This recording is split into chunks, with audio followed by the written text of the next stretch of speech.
आज काहीतरी स्पेशल बनवायचं होतं घरी, कारण खूप दिवस झाला तर चिकन वगैरे बनवलं नव्हतं, म्हणून फटाफट रेडी झाले मार्केटमध्ये जायला.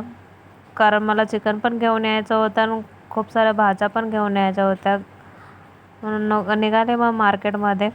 बघू शकता तुम्ही मार्केटच्या साईडला बांगड्याचं वगैरे स्टॉल छान लागले होते. पटापट भाजी घेतली, नंतर निघाले घरी. घरी आल्यानंतर चहा बनवला स्वतःसाठी, कारण पाऊस वगैरे आमच्याकडे सारखाच येतोय. तुमच्याकडे कसं आहे?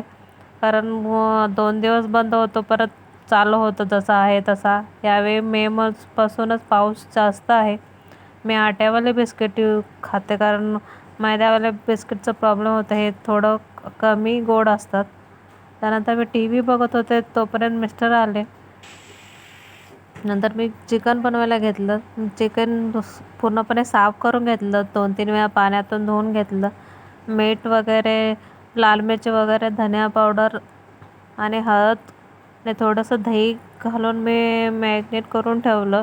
त्याच्यामध्ये थोडं मसाले मुरले म्हणजे छान मिठाचा हे त्याला चव येते छानपैकी. पहिल्यांदाच मॅग्नेट करून ठेवायचं.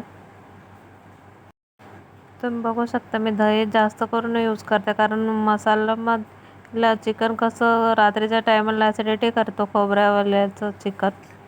आमच्या भागाकडे तर जास्त करून खोबरंच वापरतात, पण मी थोडंफार दही यूज करते. ते पण चांगलं टेस्टी बनतं ते चिकन. जास्त काही बनवायचं नसतं, म्हणून थोडंसं बनवायसाठी दही यूज केलं तर चालतं. ग्रेव्ही पण थिक होऊन जाते दह्यामुळे. तुम्ही बघू शकता.